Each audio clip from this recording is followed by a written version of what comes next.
अस्सलाम वालेकुम, कैसे आप सब लोग। एक बार इंडिया फैसला कर ले कि उसने पाकिस्तान के साथ क्रिकेट नहीं खेलनी, मूवीज़ नहीं बनानी, कोई सिफारती, कोई सियासी, किसी किस्म के ताल्लुकात नहीं रखने, पानी नहीं छोड़ना, सारे फैसले एक बार कर ले because we are so done. हम रोज़ रोज़ नहीं ये देख सकते कि आप ये खेल सकते हैं, ये नहीं खेल सकते, हॉकी खेल सकते हैं, क्रिकेट नहीं खेल सकते। अब ये ऐसे नहीं चलेगा। एक बार आप फैसला करें आपने नहीं खेलना तो ना खेलें। उसके बाद Pakistan is not dying to play with you. Pakistan आपके बगैर भी एक कंट्री है, एक सॉवरेन कंट्री है, वो सर्वाइव कर सकता है। तो पाकिस्तान भी फिर अपना फैसला करे कि पाकिस्तान ने क्या करना है। लेकिन पहले you need to make sure कि आप क्या करना चाहते हैं और आपकी क्या पॉलिसी है। क्योंकि ये जो ड्रामेबाजी है और ये जो लफाजी है ना कि टेररिज्म और क्रिकेट और टेररिज्म और movies, this is all nonsense. Because अभी तक पहलगाम के जो दहशतगर्द आपने सो कॉल्ड मारे हैं, उनका कहीं से भी पाकिस्तान के साथ लिंक डेवलप नहीं हुआ। और इनसाइडर्स के ऊपर तो आपका कोई फोकस ही नहीं है, क्योंकि आपके अपने लोग कह रहे हैं कि ये इनसाइडर की जॉब लग रही है, लेकिन उसके ऊपर आपका कोई फोकस नहीं है। बस पाकिस्तान को ब्लेम कर दो, that is a convenient story.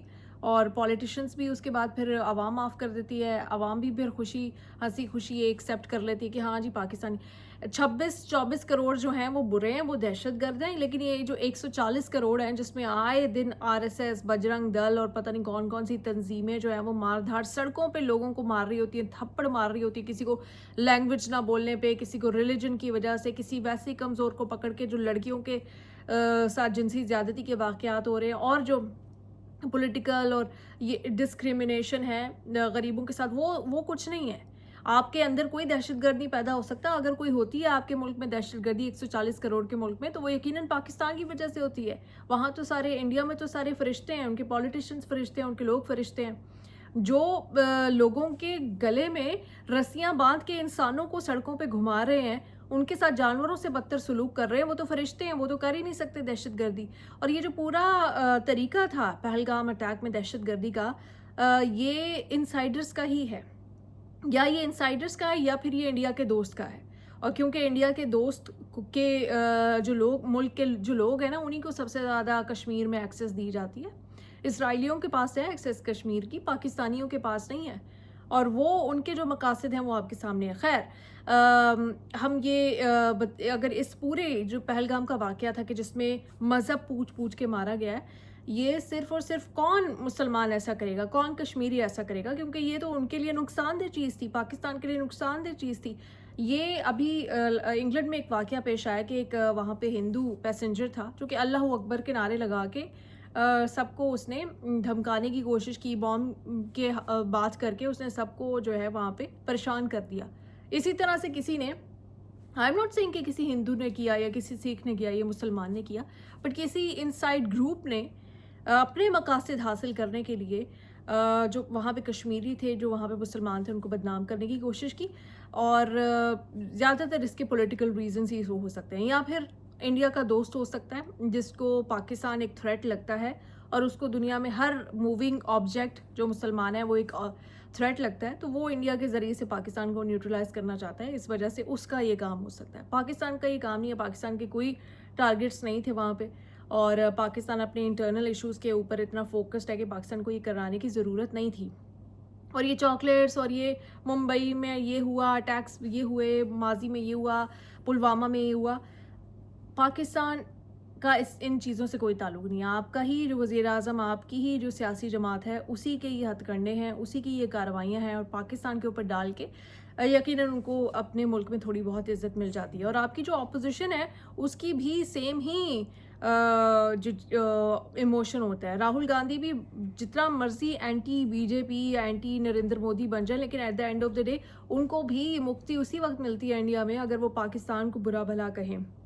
और पार्लियामेंट में उन्होंने भी पहले वो पार्लियामेंट से बाहर ये कहते रहते हैं कि क्या सबूत हैं पाकिस्तान की इन्वॉल्वमेंट के, ये वो गवर्नमेंट से सवाल करते हैं। लेकिन पार्लियामेंट के अंदर उनको भी पता था, अगर उन्होंने कोई सवाल पूछने की जुर्रत भी की, उन्होंने कोई एविडेंस मांगने की जुर्रत भी की, तो फ़ौरन उनको गद्दार करार दे दिया जाएगा। और वो तो उनको इसके बगैर भी गद्दारी करार दिया, क्योंकि नरेंद्र मोदी ने तो नेहरू से लेकर कांग्रेस के हर लीडर को पकड़ के गद्दार, और पता नहीं इन्होंने पाकिस्तान को ये दे दिया, पाकिस्तान को बनवा दिया।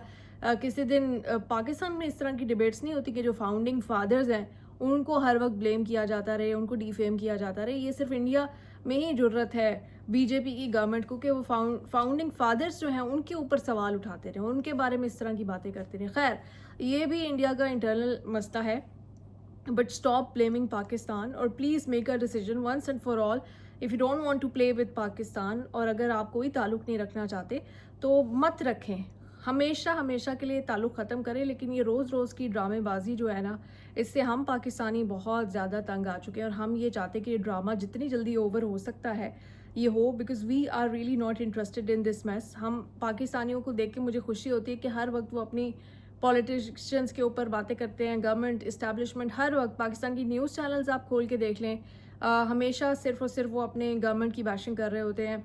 पाकिस्तान के लोगों से आप बात करें, उनको नहीं है लेना देना इंडिया से, वो हमेशा अपने ही पॉलिटिशियंस के हुकूमत ने ये कर दिया, चीनी इतनी महंगी, बिजली ये हो गई, उनको कोई कंसर्न ही नहीं है इंडिया से, वो इंटरेस्टेड ही नहीं है इंडिया में। लेकिन पूरे का पूरा इंडिया हर वक्त पाकिस्तान, सोते हुए पाकिस्तान, सुबह उठते हुए पाकिस्तान, मुंबई अटैक्स की बात करते हैं, वो भी इनसाइडर्स की। कौन पाकिस्तानी जिसको आप कहते हैं कि उसने मुंबई अटैक किया, मास्टरमाइंड ये वो क्या सनी देओल की मूवी में काम कर रहा था कि एक उसने क्लाशनकोफ उठाई और वो बस मुंबई तक चलता गया, किसी ने दरमियान में रोका ही नहीं, और सबको वो भी उसको किसने असलहा फराहम किया अगर वो था, और किसने वहाँ तक उसको पहुँचाया, किसने उसको फैसिलिटेट किया, उन लोगों के बारे में कोई बात नहीं होती। सिर्फ पाकिस्तान, हो सकता है कोई पाकिस्तानी नौजवान बेचारा किसी तरह से एक्सप्लॉइट हो गया हो, लेकिन मास्टरमाइंड और उसका प्लानिंग और पूरी जो ये अटैक है उसके पीछे इंडिया के अंदर से ही हाथ मुलव्वस थे, और उनको बिल्कुल जो है वो क्लीन चिट देकर पाकिस्तान पाकिस्तान पाकिस्तान कर दिया गया। तो ये जो 26 करोड़ को आप दहशतगर्द बनाने में लगे रहते हैं, और 140 करोड़ जिनके कारनामे जो हैं वो पूरी दुनिया में नज़र आ रहे हैं ह्यूमन राइट्स वायलेशंस के हवाले से, वो जो फरिश्ते बनाने की आप कोशिश कर रहे हैं, it is not going to work any more. नहीं खेलना मत खेलो, लेकिन please leave us alone, leave Pakistan alone. हमारी जान छोड़ दीजिए, अपनी कंट्री पे फोकस कीजिए।